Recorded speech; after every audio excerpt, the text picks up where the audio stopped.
It is hard from the outside to realise the impact of being told the day you become Prime Minister that the country's broke.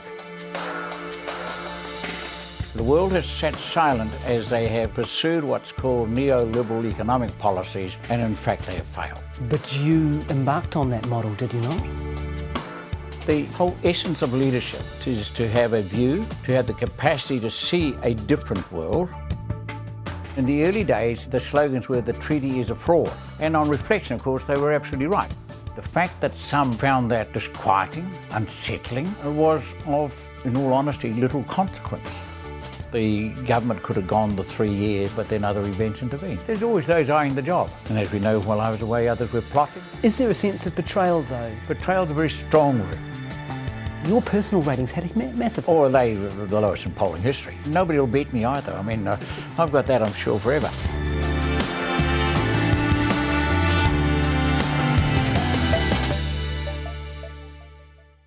Do I believe that the gap between those who have and those who don't at the moment is too big? Yes. This is why we are now getting mini revolutions around the world. The world has sat silent as they have pursued what's called neoliberal economic policies, and in fact they have failed. They have failed to produce economic growth, and what growth there has been has gone to the few at the top. I mean, there's never been such a concentration of wealth in the top 1%, in fact half of 1%, than there is in the world today.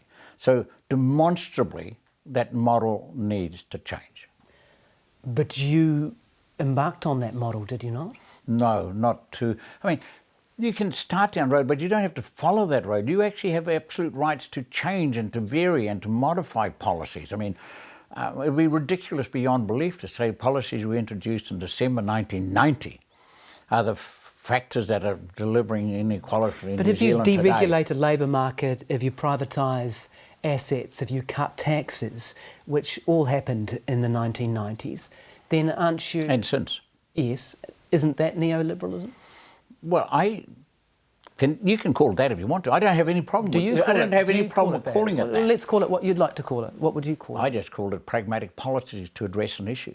But you believe now, sitting here today, that neoliberalism has failed? Absolutely. Jim Bolger swept to power in 1990 as voters punished Labour for a turbulent term when the country went through 3 prime ministers. The stock market had crashed in 1987. The Roger Douglas-led economic revolution had lost its appeal, and National won its most comprehensive victory since 1951. Voters never exactly embraced Jim Bolger, but over nearly 3 terms as Prime Minister, he was to drive massive economic and social reforms, reshape race relations and lead the country into the new era of MMP. But for a day in October 1990, and it was only for a day, the King Country farmer looked to have pulled down the curtain on the Rogernomics era with an old-fashioned touch, the promise of a return to what he called the decent society. I took over the leadership of the National Party in '86. I was already very apprehensive where the country was going under the Longy Douglas leadership. I thought they were building castles in the air and not substance. Did you agree with what they were doing, with the thrust of what they were doing? No, a lot of it was wrong. I mean, of course, the thrust, you can always argue to reduce this or that regulation and to liberalise something. Did you find that getting your vision across, a decent society, I think that you termed it, was that a hard message to sell? Oh, absolutely, because while people could nod with that, and I've always quite wondered how I got it past the National Party, because I'm sure, well, I know they didn't all think that was a good slogan, but that captured in a way what I thought New Zealand should aim for. That's interesting, because you say that as an aside, that they didn't think it was a good slogan. Is that right? You can go on forever as to what it was or wasn't to some people. For me, what was more important, it captured something that we should aim to achieve. It was your idea? Yes. And a decent society is one where everybody gets a fair go. See, one of the great ethos of being a New Zealander, a Kiwi, is fairness. And it's very interesting. I've got a book on the bookshelf which is titled Fairness or Freedom. Americans talk always about freedom. Every sentence has freedom in it. We talk much more about fairness, and I was in that concept of fairness is what I wanted, that every member of society had a fair opportunity to succeed, to make progress, to look after their families, provide for their children and so forth. And these are conceptually quite difficult issues for some people. It's easy to say, but even more difficult is to put in place policies to achieve them. Not perhaps what you'd expect from a National Party leader, especially one who led during Ruth Richardson's radical reforms. But the values that drove Jim Bolger stemmed from a childhood in the Taranaki, the son of Irish Catholic immigrants, and his marriage in 1963 to Joan. They moved north, and Jim Bolger soon moved into politics. Joan was an essential part of my leadership, but you have to go back quite a few years to our movement 2 years after we married, to a new farm in Tikawiti. A whole bunch of people approached me to stand for the National Party nomination. And I remember the discussion very well with Joan on that, because that was the crucial decision. We at that stage had 5 young children. The youngest at that stage was about 18 months. This was a huge call as to whether we would or we wouldn't. And Joan said in effect, well, if that's where you think you can make some good or do some good, then I guess you better stand. So I came in opposition, then moved into government immediately after the 75 election, that Rob Muldoon led the party to victory and was in government or in a leadership role in the party from that day forward. After National lost power in 1984, he and Jim Macleay, the two Jims, challenged Muldoon for the leadership. Macleay won, but only lasted 16 months against a rampant Labour Party. As the caucus came and said, we must make a change and we want you to be leader. And I said, if that's what you want, I'll do it. But I did not set out to destabilise Jim Macleay or anything like that. We'd made a choice. I've always, I suppose, from the time I was a young lad, always had a view on what's right and what's wrong, what can be done, what should be done. I grew up in very modest circumstances. My first job away from home was as a 9-year-old to help a World War I veteran to milk his cows when his son went away to train for the Air Force for World War II. So leadership and the burdens and responsibilities of leadership, I guess, were always with me. Why? I'm not quite sure, but they were. So I was always the one who stepped forward and said, yes, we should. You were given the nickname of the Great Helmsman. Why do you think that attached to you?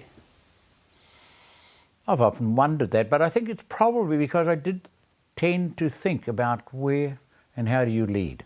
And I guess helmsmen do that in their role. To my mind, a successful leader has to know what the end goal is, if not in great precision, what the end goal is in terms of what you hope to have achieved in that space. Let me give you an example.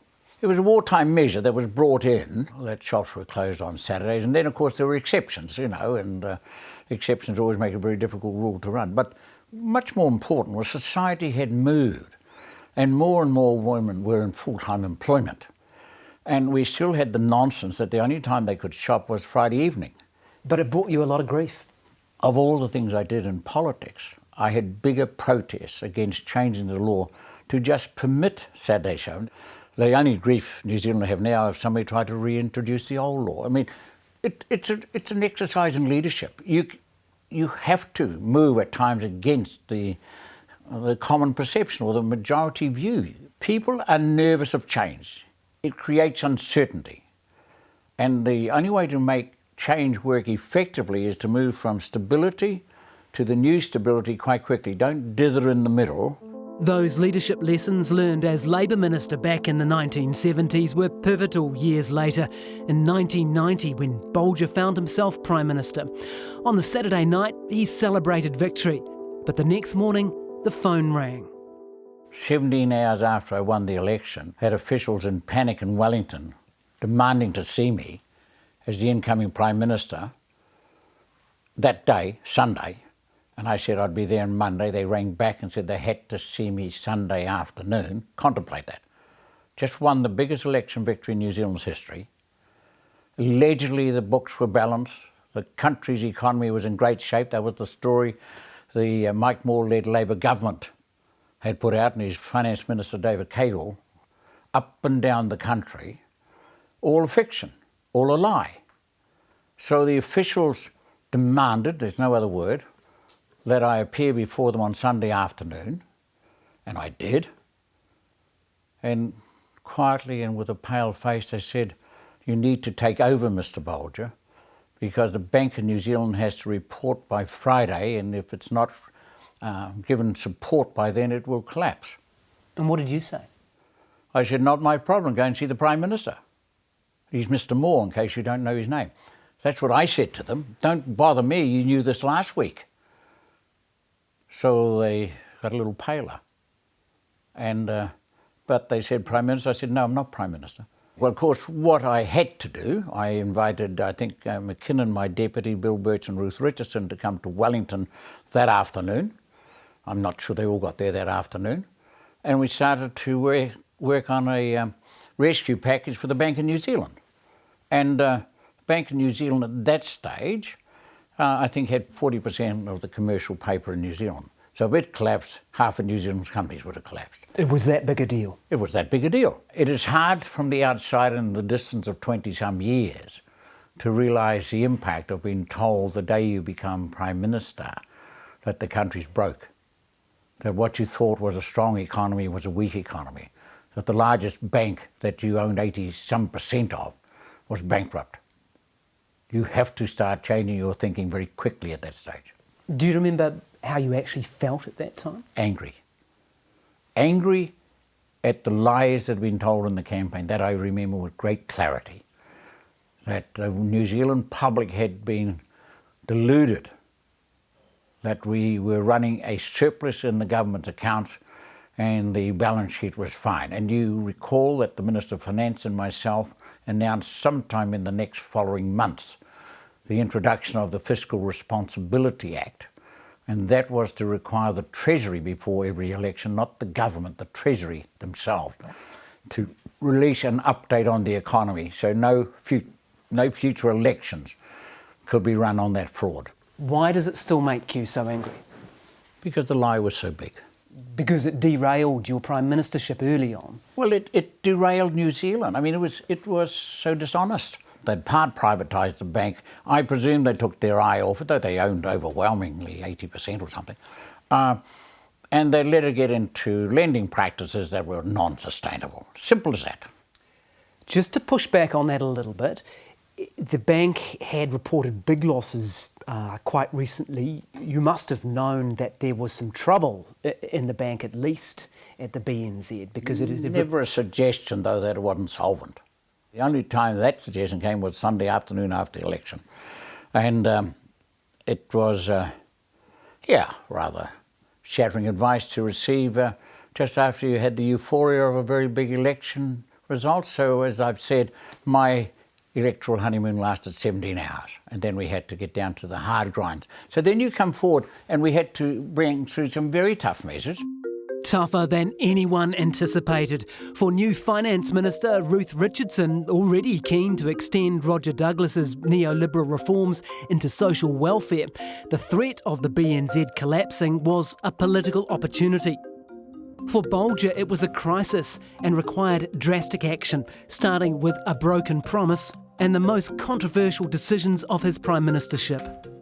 It is very clear that we must stop deluding ourselves about our wealth and stop spending money that we do not have. Well, you had to look at spending, and we did, and we reviewed a variety of the benefits that people were entitled to. We reduced some of them, tried to do it as fairly as we could, and of course the huge controversial issue, which people still don't forgive me for, we backtracked on our election pledge that we'd get rid of the surtax on superannuation. Because morally, I could not justify to myself that we would give a tax concession to the wealthy retirees, which removing the surtax would do, while we were taking some off those who were much poorer circumstances. That was morally acceptable to me, and I wouldn't do that. Now, as I say, some have never forgiven me yet for not taking off the surtax, but I sleep comfortably on that because I know it was absolutely the right thing to do. That was a big hit on your credibility that you took Absolutely. personally, because you had said no ifs, Correct. no buts, no maybes. Absolutely. There was no equivocation on that. But that was the right thing to do, rather than giving money to those who could survive quite well without it. Well, you're taking it from those who were struggling. Couldn't justify that if you're talking about a fair and equitable society. And those retirees who sort of never forgave me, well, I'm sorry, but we have to deal with the cards we're dealt with, and clearly the cards we're dealt with on election day or the day after the election in 1990 were vastly different than the cards that were allegedly on the table the day before. The way National played its hand saw benefits cut 5 days before Christmas 1990, on average by about $25 a week. Howls of outrage said the government went too far. So, did it? I haven't reflected in that detail at all. Can I ask you to? You can always go back and say, well, maybe we could have done it with $20 a week or $18.50 or whatever it is. What we tried to do, and we tried very hard to do it as fair as we could, is to say, how do we address these issues? And we did it in that manner and took the hit on my personal, but really the government's credibility by not removing the surtax and giving it to the wealthy. So, those were calls we made. You have to weigh the issues on the circumstances of the time. We're talking 1990. I think we made it as fair as we could, but you can always revisit and come to a different conclusion. Was the welfare state too bloated? Was there not enough motivation to work? Was there some moral component of that? No. In fact, the Dominion had a wonderful headline, Welfare State in Tatters, which is a little over the top, I'd have to say, given the welfare state is still alive and well and vigorous in New Zealand today, and it was then. It was necessary adjustments, and any number of economists will come to a different mixture. That's inevitable. Necessary adjustments to face the reality. The reality was New Zealand was running out of money. Like it or dislike it, that was the reality. A lot of people will point to that year as the time when the gap between those who have money and those who don't have much money at all really started to open up. Inequality, if you like. Well, do you accept that? No, because if that was so, there's been another 20 years almost, more, to rectify it.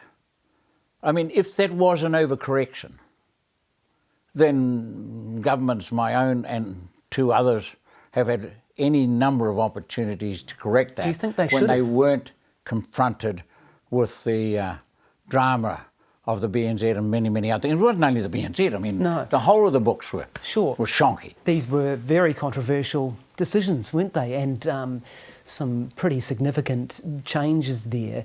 To what degree was Treasury, Ruth Richardson, driving the mother of all budgets in 91? And to what extent was Jim Bolger driving it?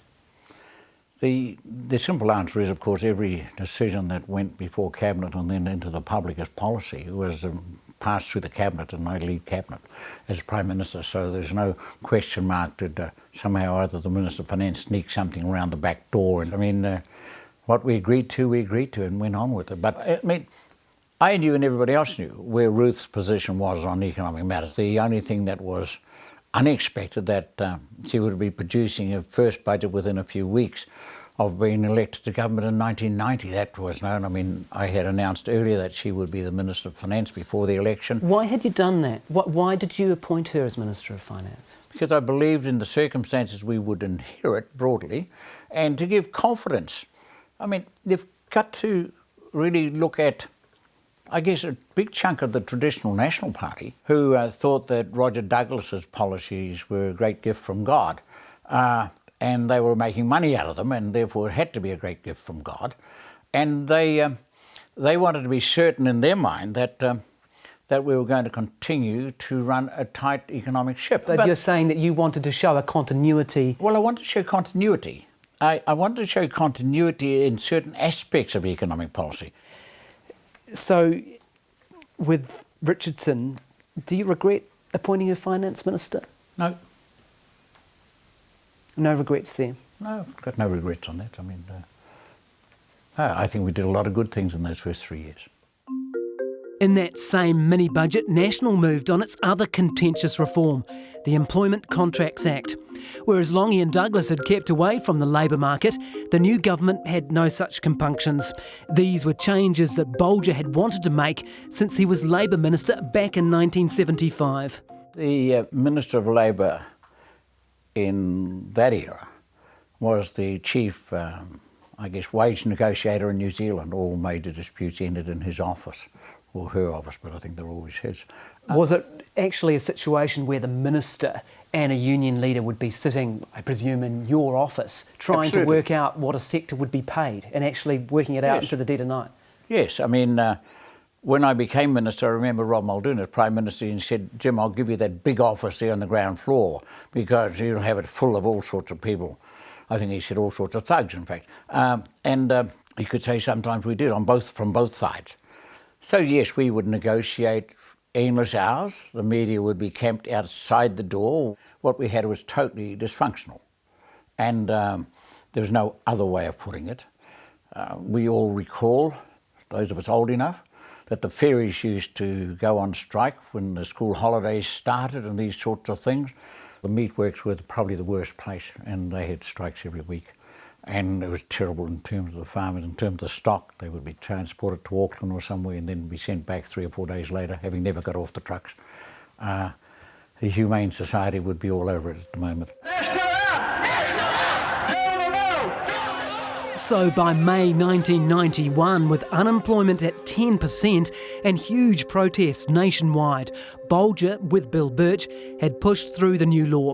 It meant the end of compulsory unionism and those sector-wide awards and the beginning of individual contracts.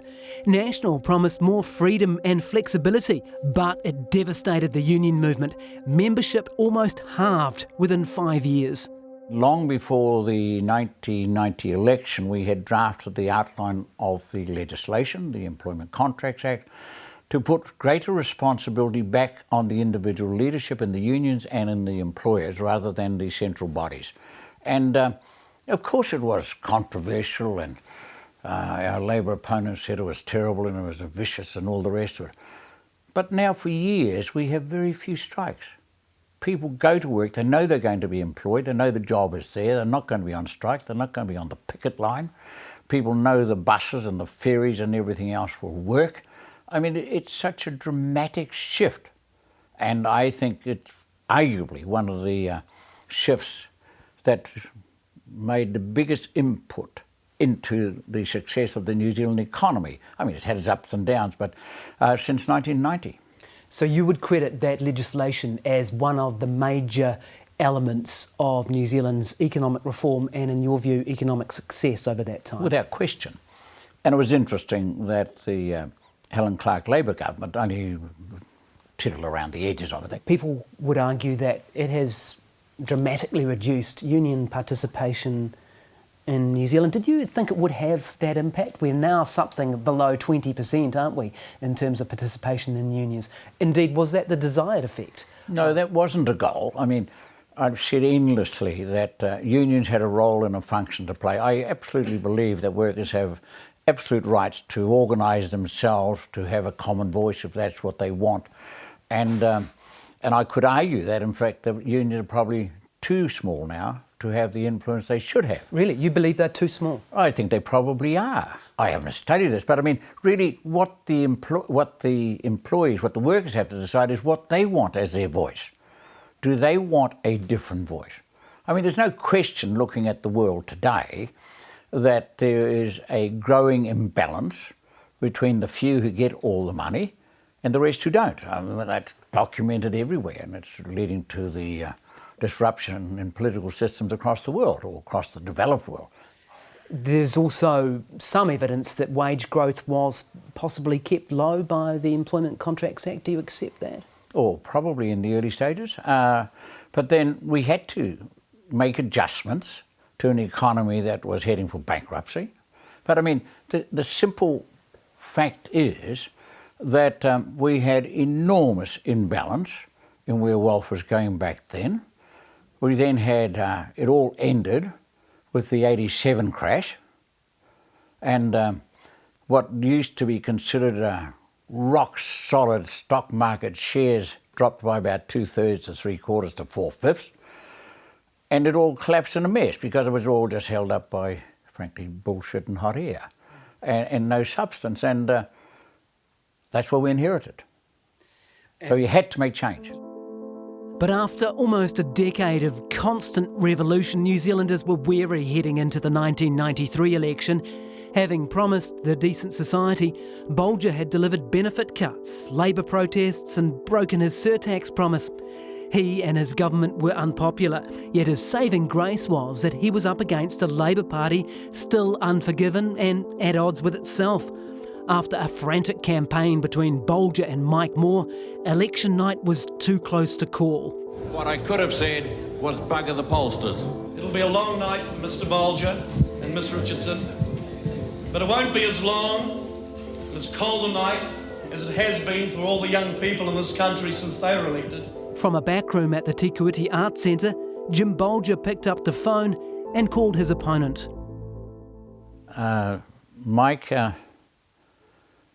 Mike was not in good space, and he obviously had pinned his hope on winning. Labor had led all through the 3 years just about. Didn't happen. This might sound like a redundant question, but you called Mike Moore, because it usually be the other way around, wouldn't it? Yes, but life was different because we had a split in New Zealand. The polls were the parties were about even.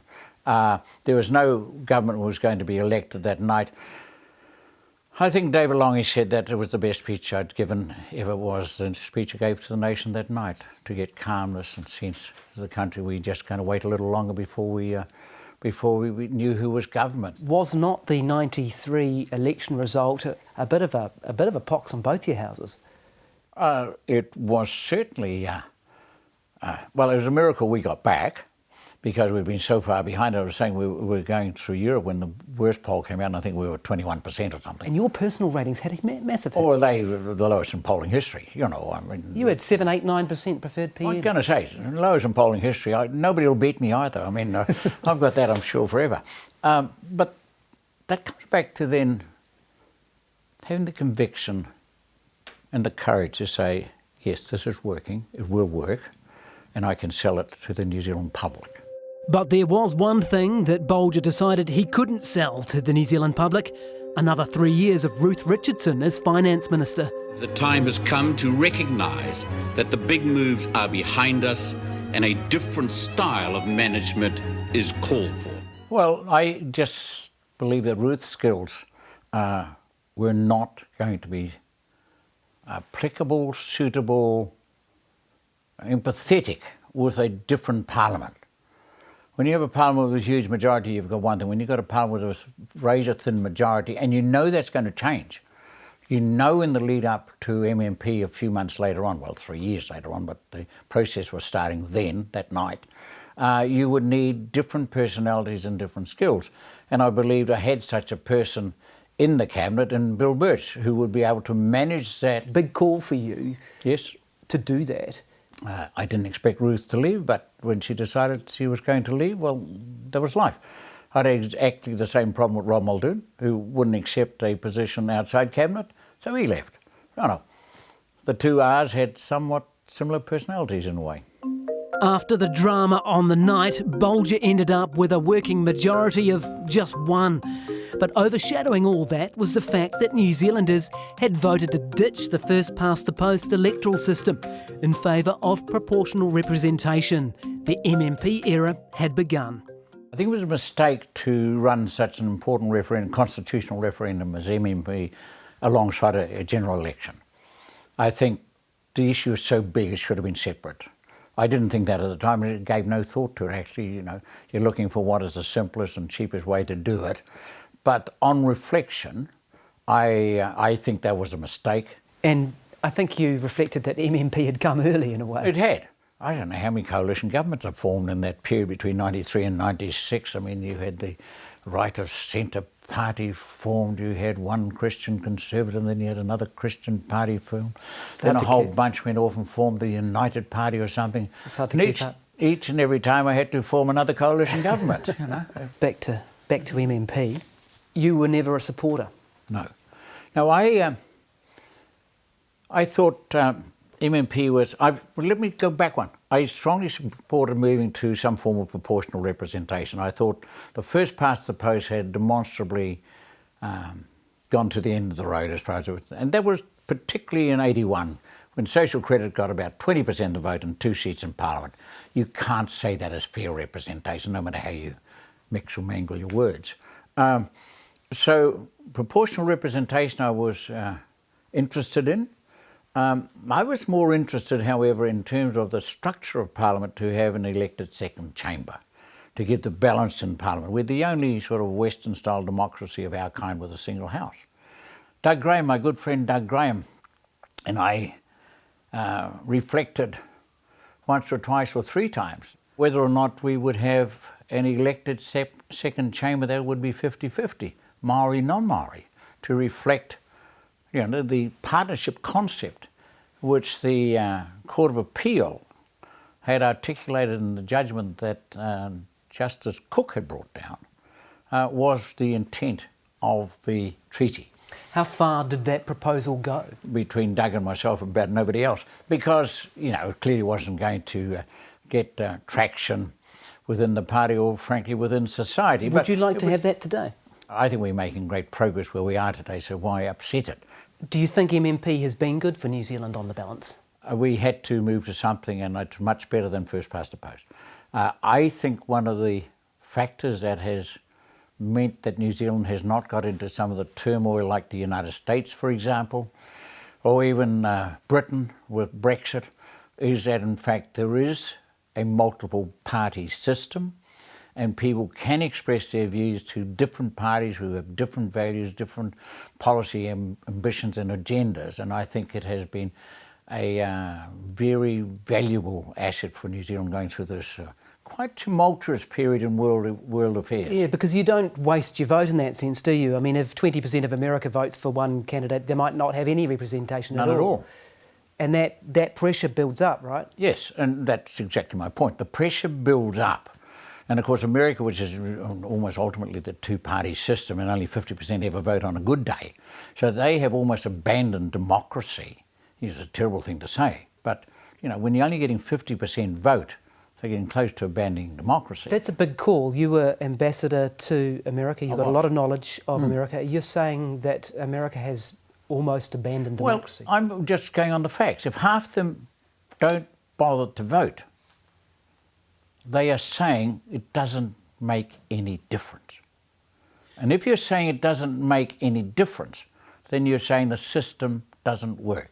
That's just a logical equation. I'm sure Americans who do vote believe that's a total false analysis, but I believe countries that have very low voting, and our voting is falling, have to ask some hard questions. Why do a sizable proportion think it's not worthwhile? And I think that's a hard question that most political parties want to avoid. Now, Australia resolved that a long time ago. They made compulsory voting. What do you think about that? Well, I used to oppose it, I'll be perfectly honest. But now when I look at the world, I'm wondering whether, in fact, it's not a requirement of citizenship that you vote.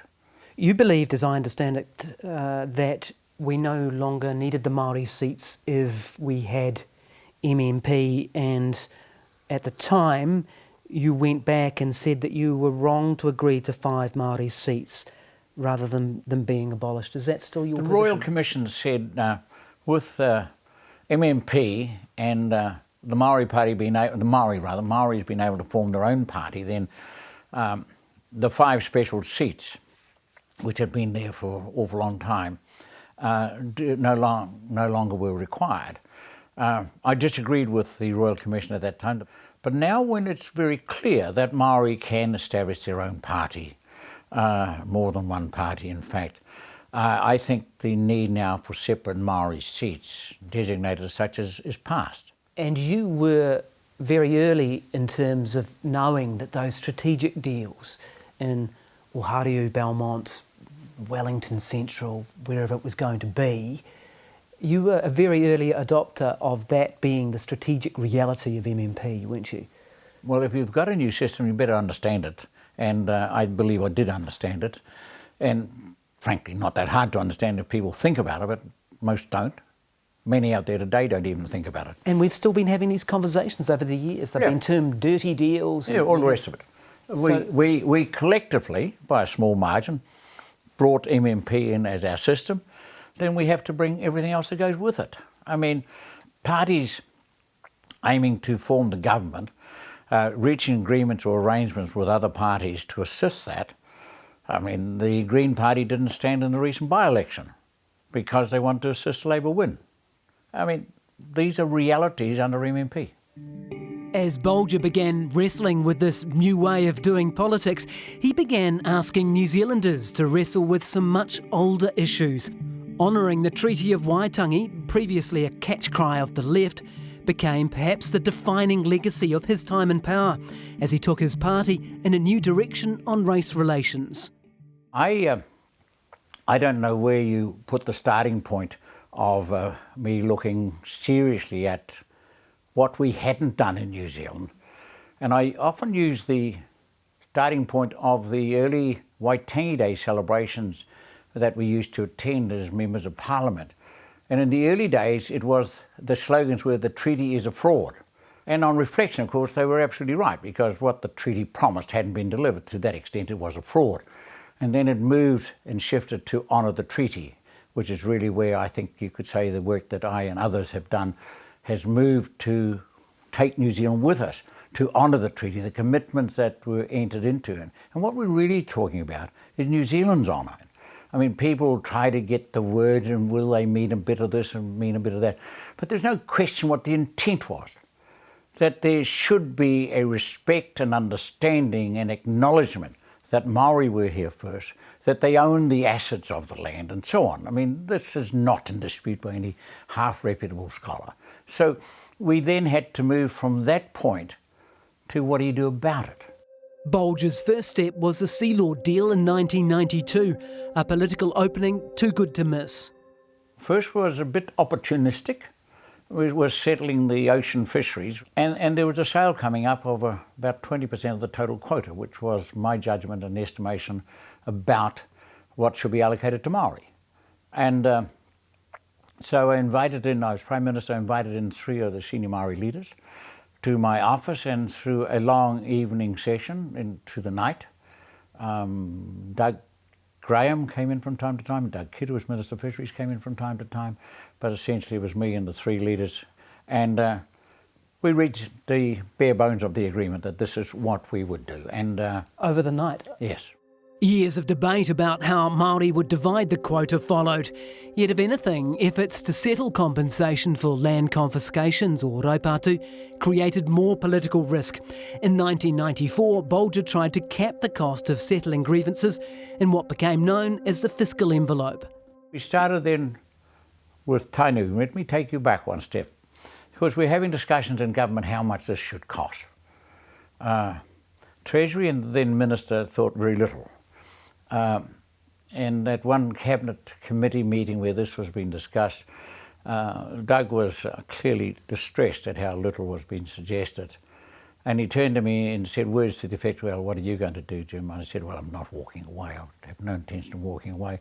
And I don't know what is the right amount, but I suggest we should start thinking of $1 billion, and then we can start talking to the big claimants and start to work things out." And just to put that in context, the reading I've done suggests that Ruth Richardson started at 0 and moved to 400 million. Is that the sort of context that you remember? The 400 sound about right. I doubt if 0 is right, but I mean, I'm not sure it was as high as 400 million, to be honest. In other words, very little compared to... Relative to the need. Despite heated hui and fierce protests, negotiations continued, and in 1995, Tainui settled with the Crown for $170 million and a formal apology for the invasion of the Waikato. That broke the logjam, and Ngāi Tahu followed suit the next year. But as the 1996 election approached, unease within party ranks was growing. When we started to make progress in the settlement of Ngā Tahu, we were getting closer to the 96 election. And the members of the party in the South Island, including members of Parliament and senior people in the party, got terribly nervous about settling before the election. This would cost us all sorts of votes. They threatened you, didn't they? They wrote to you and... Well, they wrote me a long letter, but I've had lots of long letters. Long letters are not essentially material. Saying what? You'll lose thousands of votes? Well, yes, they said we'd lose seats and votes and all the rest of it, and I told them that we wouldn't. And this is where uncertainty plays a debilitating effect on people's thinking, because they were uncertain what the outcome was. I was totally certain what the outcome was. Maori were going to continue to live as they are till they got the settlement done properly, and then they'd move forward. Did that opposition extend to your own ministers? Did you have to? Oh yes, of course I had ministers who were totally dubious about Bolger's settling these treaty claims, and but I never had any doubts that we had to do it. The fact that some found that disquieting, unsettling, was of, in all honesty, little consequence. There was a much bigger goal we had to achieve, and that was to bring honour back to the Crown, to New Zealand, that we would in fact carry through and do what we said we'd do all those years ago when the treaty was signed. Will these stand the test of time, or do we face the prospect of future generations saying, well, look, we didn't get enough? Entirely up to us. The question's legitimate, that if Maori still make up the great percentage of the bottom 20 or 25% in New Zealand, then you can expect someone to ask the question again, because it means that society has failed. You have a strong belief too about the power of language. Yes. And the value of te reo Māori being taught in schools. I said every child should be taught Māori in primary school. I still believe that. Half the countries of the world that we consider to be developing, underdeveloped, impoverished nations, their youngsters are speaking 3 languages. We have convinced ourselves as a society that to teach everybody Māori would be a terrible burden on society. Nonsense, absolute nonsense. I wondered what your thoughts were when you listened to the Orewa speech and looked at the fallout from another National Party leader, Don Brash, at that time, and was met politically with huge reward for expressing his views at that point. What did you think when you saw that? I disagreed with it. I mean, but you could go right up to date and look at Donald Trump. He just won the election in the United States by victimising the poor, whether they're Muslim poor or Hispanic poor. That's in essence what he's done. And I just think that's a terrible, terrible way to try and run a country. And you saw the Orewa speech in that frame? Oh, it wasn't anywhere near as bad as Trump. But it was in that frame. It is again, and that same gentleman was in the same space again, talking about Hobson's promise or something. I mean, as if somehow or other when Hobson said when he shook hands with the Maori chiefs when they signed the treaty, we are now one people. Hiwi tahi tatoa, we are now one people. As if that answered everything. So we now have a right to steal all your land and your property and your goods. I mean, how absurd can you get? But some people follow absurdities. How do you feel about the track and progress of the Māori-Pākehā relationship now? I think we are in much better shape, but we shouldn't be complacent. There are still those who can't see any need for it, and I just mentioned one of them. I mean, there are still those who, for reasons that are beyond my comprehension, are fearful that if Māori do well, somehow or other the rest of us will do poorly. It's absolutely the reverse. And you've talked a lot about knowing who we are. I wonder whether that was the driving force behind you wanting to set up Te Papa. Without question. So here we were with no money, and we had inherited the concept, or the draft of a concept from the outgoing government of building a new national museum. Obviously, Treasury and those of that ilk said, well, we can't afford it. And that very moment we couldn't. But my argument was quite different. We needed a museum that captured who we were as a people, as a nation, as a country, and we needed to keep moving forward with this project We didn't have to spend much money at the beginning, and by the time we had to spend real money, we'd have the economy fixed. Well, that was hard for the hardline smart people to ignore that observation. You didn't have a lot of support for this move, did you? Oh, I had virtually none.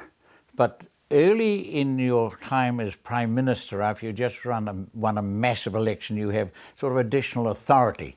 So with about 4 or 5 on side and most of them confused or opposed, I declared we'd move forward. That seemed to be about a majority to me at that stage, and that's why we have Te Papa today. That quest for national identity was underpinned by Bolger's firm commitment to republicanism, including our own Supreme Court and honours system. He didn't have the numbers in his time, but laid the ground for those reforms under Helen Clark. I think you have to be brave enough to let go of some things going forward. Every child has to let go of their parent at some stage, in the sense they're totally dependent on when they're very small, less dependent as they go through life, and then, they have to go and make their own way in the world. But what stage are we in the evolution? Well, I think we're 90% there, but we still have those who like to hang on to some of the trappings.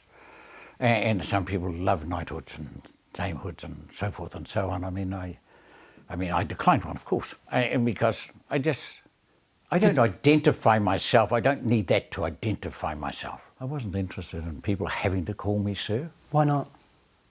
Because it didn't fit in with my view of the world. It's an archaic term from a distant past.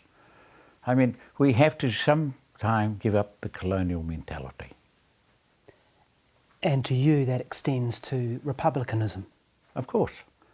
You're sitting down with a square sheet of paper and somebody said, draw up a constitutional political framework for New Zealand, and you'll say, we've got it all worked out. Everything will happen here in New Zealand, in the islands of Aotearoa, New Zealand, but except the head of state will put it as far away as possible. And you'd say, well, why do that?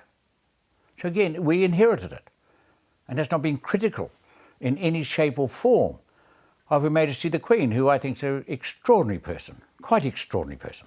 And I have had the great privilege of meeting her many times. But the structure is no longer fit for purpose. While Bolger was a committed friend to New Zealand's traditional allies as Prime Minister, in the mid-1990s he made the then bold claim that New Zealand was part of Asia. It caused an uproar. When I answered a question at a big conference of 1,000 economists in Hong Kong, and I was talking about New Zealand's engagement with Asia, and I said that New Zealand was obviously now more focused on Asia, the opportunities, the possibilities, our relationship with Asia. And someone said to me, how can you? This is from the back of the hall, a question. You're so far away. And I said, no. From our perspective, we are close to Asia. We see ourselves as part of Asia. Well, needless to say, that was covered. And I had all sorts of people offering to send me a map so that I could see in the world where New Zealand was. But it was controversial at the time, wasn't it? It was very controversial. But you see, again, leaders are only of value if they see a little further with the knowledge they have than others might see. That's the purpose of leadership. There's no use saying, come follow me, if you don't know where you're going. And a leader has an obligation to know where they're going. Do we miss that a little now, where we seem to be driven by what the polling groups are going to say and how this is going to reflect politically? Well, I think polls are a distraction. They're inevitable, but they're a distraction. I firmly believe that if you are careful and you have worked on the issues and feel confident in your knowledge of the issues, going out in front and saying, come follow me on this or that particular issue is not a dangerous position to be in. Yes, you could say that I lost my prime ministership because various people thought I was moving too far in front. Maybe I was. But I don't regret for a moment that I kept moving in front, because from my perspective, that's the role of a leader.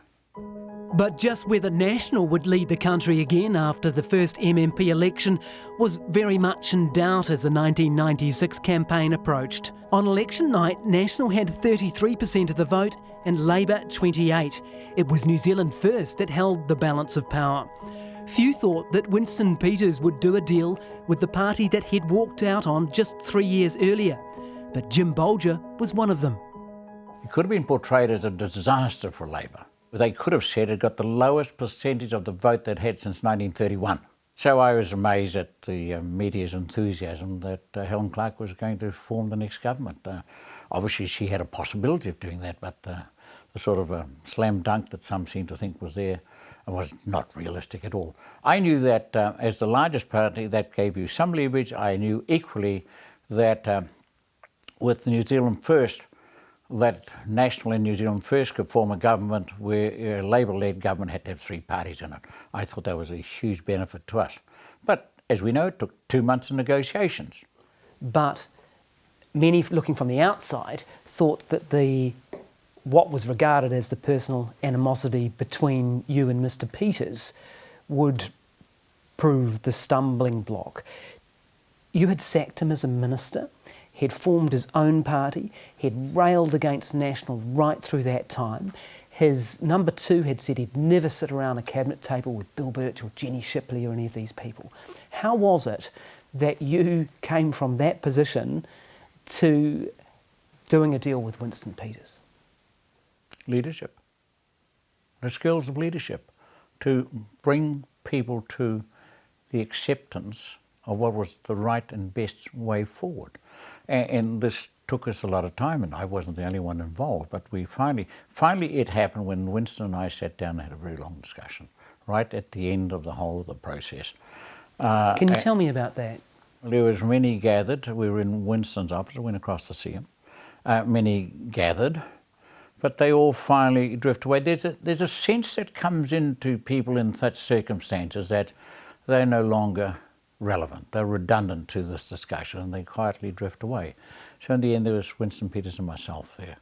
And we talked through the difficult days, the hard days, the harsh things that have been said, etc. and so forth, and agreed we could work. He didn't say then, Jim, look, I'm coming with you. No. But I think we buried a lot of the ghosts of the past, and that led to his party's agreement to forming a government with National. You knew you had it in the bag then, do you think, that night? No, I wouldn't say that. Winston played his cards against his chest until the last moment. In fact, he was announcing it to the public before he really Tohinari came across with a letter to me. I think they were about simultaneously. So no, Winston was always going to play it very, very close to his chest. Did you offer too much? No, I don't think so. I mean, it was inevitable that the leader of the second party would be the Deputy Prime Minister. Nobody had any debate about that, so that was going to happen. And I was very happy for Winston to have, we created the Treasurer's position. I was very happy for Winston to have that. He would have very strong advisors out of the Treasury providing input into his decision making. And my colleague Bill Birch would do a lot of the detailed work as the Minister of Finance. I knew that would work. I knew Bill had the capacity to make that work. And so in that space I was very comfortable with that arrangement. Did you trust Winston Peters? Yes, I knew. When we had our discussion, we'd got rid of all that. We knew we had to trust each other. We had to be supportive of each other. And how would you describe your relationship with him? We worked perfectly well together during the year or so that I led the coalition government. No issues at all. I have absolute confidence that the government could have gone the 3 years of the electoral cycle, but then other events intervened. They did. But you knew early on that you could rely on him in government as you started that coalition government. Yes. Not all my colleagues were so optimistic. They were resentful?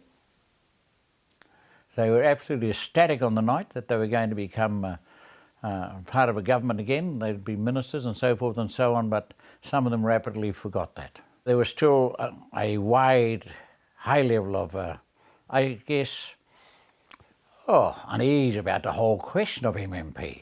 You've got to remember 50% almost voted against it. And most of those would have come from the Conservative side of politics. So a lot of people found the whole question of bringing together the National Party at that doyen of New Zealand and the New Zealand First Party, a recent arrival on the scene, led by a mercurial personality in Winston Peters. As you know, this is all very wonderful, but will it work? So, yeah, there were people who went out there and played to that audience. You had accused him of racism during that campaign. Very strongly. I disagreed entirely with his approach to Asians in Auckland and blaming Asians on many of the problems in Auckland. I cannot abide racism. I cannot abide people judging others by the colour of their skin or their ethnicity or their culture. That I find very, very objectionable. It's intuitively objectionable. And I made that very clear in one hard-hitting speech in Parliament about Winston. So, yeah. Where does that come from in you? I just think one of the great evils of world society is racism. And we're seeing it expressed in so many different ways all around the world now. It's one of the, I guess, the undermining of a stable world society is racism.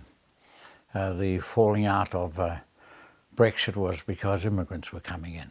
The whole campaign in America was who can we victimise? First it was the Hispanics and then it became the Muslims. I have to say, tragically, this has a long history. Hitler campaigned to make Germany great in 1931. And we know what he did. He picked on one race of people, the Jewish people, and blamed Germany's rules on them. We know where that led. So I think racism is a terrible, terrible, it's just one of those things that we should work very strongly to oppose. And do you think we're in an unsettling world environment in that regard? Oh, the world is very unsettled. The world. I came back from Washington in 2002 and gave a speech on the movement of people. Massey University gave me an honorary doctorate.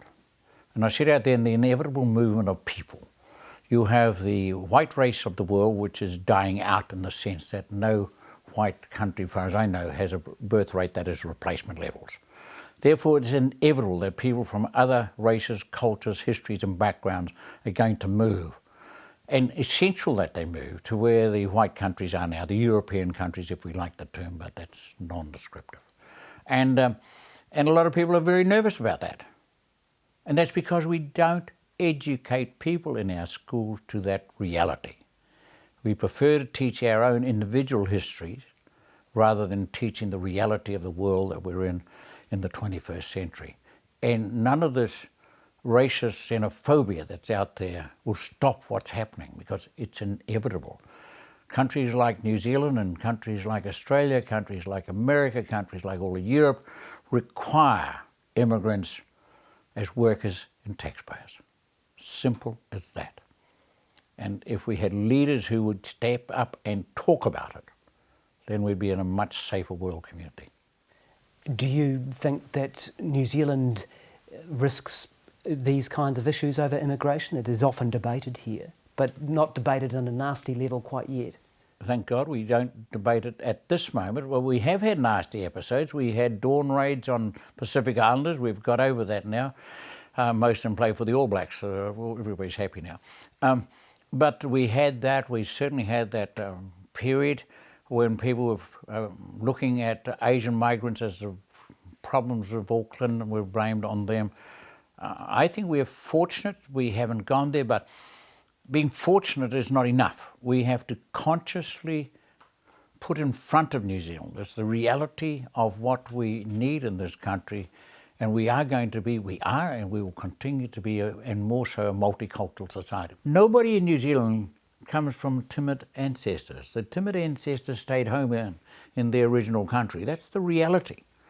It was the ones who had courage to come. And that's why I have extraordinary admiration for refugees. They are prepared to forego everything to try and get a better life for themselves and normally for their families. I believe it is probable that somewhere out there, the son or daughter of a refugee will become Prime Minister of New Zealand. Such is the possibilities within New Zealand if we don't stop them. Do you think we should be taking more? Yes, without question. The government knows my view on that too. I just think... Did you give them a bit of an ear bashing? No, I don't dare bash him. I just occasionally, very infrequently offer a comment. I think the world has to address the refugee crisis with far more compassion than we have shown in the past. I mean, we just haven't been willing to confront that reality. But after forming New Zealand's first MMP government, tensions began to rise and Bolger was forced to confront a reality of his own. The National New Zealand First coalition was unpopular and Bolger's own MPs started to fear the result in 1999 if they left him in charge. Within a year of the election, talk of a coup started to grow. There's always those eyeing the job. I mean, that goes with the top of almost any organisation, particularly when you've been there a long time. And I was approaching 12 years, a very long time to be head of a political party. We'd negotiated the coalition. The government, I thought, was going forward well on the agreed agenda. We'd lost the vote on the referendum on compulsory superannuation, and that did divide the caucus and cabinet, and because people shifted their position. Situation was I was in Europe, and as we know, while I was away, others were plotting, and I was advised of that when I landed in Auckland. And you land on flight SQ 285 at 11:25 on November the 1st, 1997, to be greeted by Doug Graham. Doug came and told me, he was there to meet me, and said there was a leadership coup going on, and he understood they were claiming they had the numbers. I went home, told Joan, well, she was with me on the plane, and talked to the family and talked to many others, and decided against having an open caucus vote on the matter, which many of my staunch supporters said I would win. But I said to myself and said to Joan, we have been in this position now for approaching 12 years, 11 and a half probably at that stage. And I said no, that wasn't what I was going to do. It would divide the party, obviously, and that I would step down. So I was probably the calmest in the room. Others were very agitated to get clear commitments and so forth and so on. That didn't bother me at all. And there was a risk, was there not, of the coalition dissolving at that point? Well, Winston Peters was very angry and very unhappy. And he said, of course, truthfully, nobody talked to him. He was a key part of the government and nobody thought of talking to him. Maybe it was another example of not talking to Maori, I don't know. But, and Winston was very unhappy, and as we know, the coalition lasted but a short time. And it fell apart, which didn't surprise me at all. Is there a sense of betrayal, though, when something like that happens? Betrayal's a very strong word. It is. I think it's a strong position, the real word I would use is huge disappointment.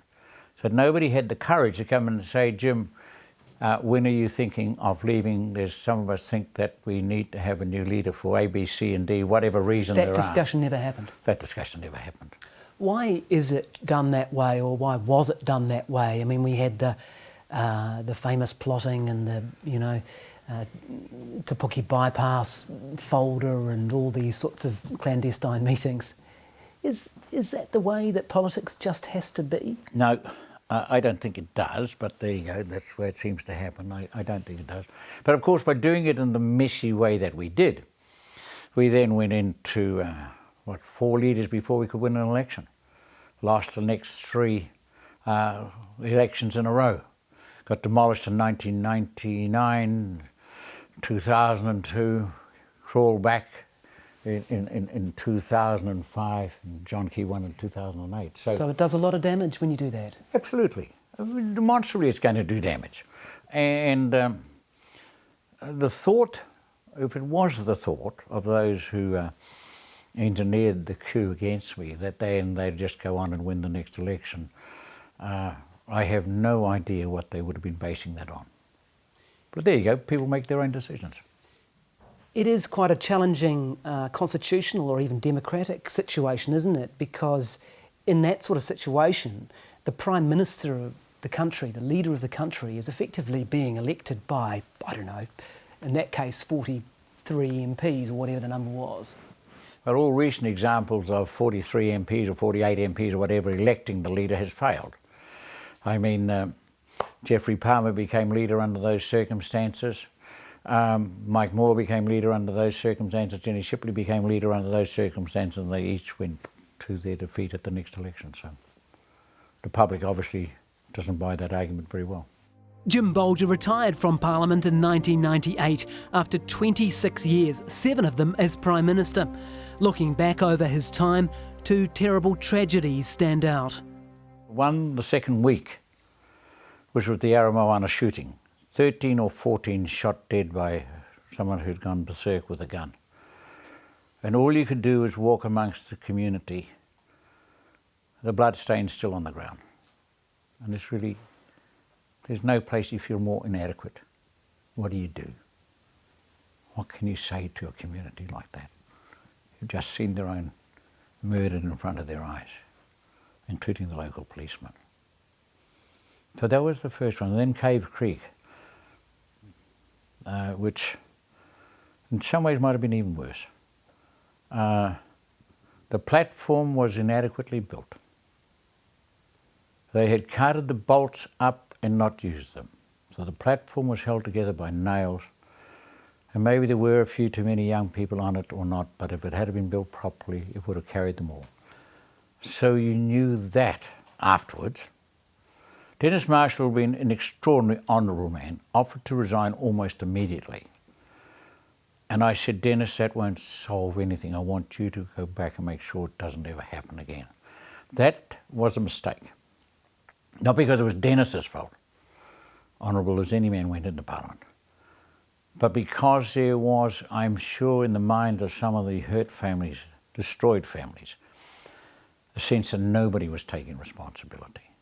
And it's this somewhat symbolic accepting responsibility for events that you have no say over, other than you're the titular head for a time being of an organisation, that I think would have been more helpful to the families if I'd accepted Dennis's offer to resign. Jim Bolger was one of New Zealand's 5 Catholic Prime Ministers. He says his faith helped him negotiate his way through the turbulent waters of the 1990s. That was the value system that I grew up with, and what it is. I mean, the Catholic Church fails many times, but it teaches a very strong message of social justice.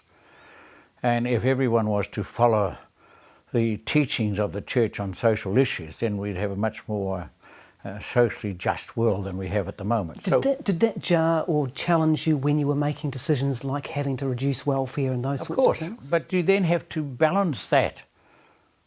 If you know anything, you know the world's not perfect. So how do you balance, as I said earlier in this interview, how do you balance what is necessary against where do you share the pain? Do you think we did share the pain? Oh, of course we shared the pain. If you do a retrospective, can you say, well, maybe you could have shared it somewhat differently? Of course you could have shared it differently. But you have to make those decisions with the best information you have, and to the best of our judgment, we made them. If you went back over them, some of them you probably make differently. That's common in all walks of life. Norman Kirk once said that what people want is a job, someone to love, somewhere to live, and something to hope for. What do you think voters want from political leaders? They want a sense that they are being listened to. We want to achieve, we want to be able to proudly claim a place in the world. But to do that, you have to answer the basic needs. Are we providing homes for everybody of a suitable quality? We're struggling desperately at the moment. Have we got employment for them all? Are we dealing with those who are less fortunate? I mean, one of the great challenges of the measure of a society, it's not how you deal with the bright people. They will always succeed. How are you dealing with those who are less gifted? How do we deal with those who, in the terminology of some, are on the margins of society? And how do you think we're doing? I think we'd get a mixed report. And I've said this as I was stepping down as Prime Minister. You judge a society, in my view, on whether you're building more prisons to lock people up, or whether you're building more schools or centres of learning to educate them. Well, unfortunately, we're building more prisons. That is not a measure of success. And that is one of your regrets, as I understand it, that you weren't able to do more in that space. Absolutely. I mean, it demonstrably is a huge cross on New Zealand's record that we have so many people in prison, and we're planning to put a lot more. We have listened too much to those who see solutions in locking people up for longer. The nonsense of the 3 strikes and you're out law is an absurdity beyond belief. There is an unwillingness of certain people of certain dispositions to learn even the simple lessons of history, that locking people up for long periods does not solve society's ills. We sometimes find it difficult to look into a society and find out why it is so many are committing crimes of whatever kind or another. And I think we have a lot of work to do in that space, and we should get on with it. And the biggest challenge facing New Zealand today? The biggest challenge in societies like ours is to welcome in others from different cultures and value systems, histories and religions, and make them all feel New Zealanders, because that is going to happen anyhow. And I think, you see, you could argue the challenge is to grow the economy at X% a year or whatever it is, and almost mundane by comparison, because there's various ways you can do that. And I think the sense of people feeling they are important in this society and their lifestyle reflects that acknowledgement of their importance. We have to listen more carefully to those who are left on the margins. And that's a lesson we should easily learn looking across the world. We must listen to those who are left on the margins at the moment and bring them back into the mainstream. Did we get to the decent society that you strive? Always work in progress. A decent society is always going to be a work in progress. I believe we made progress.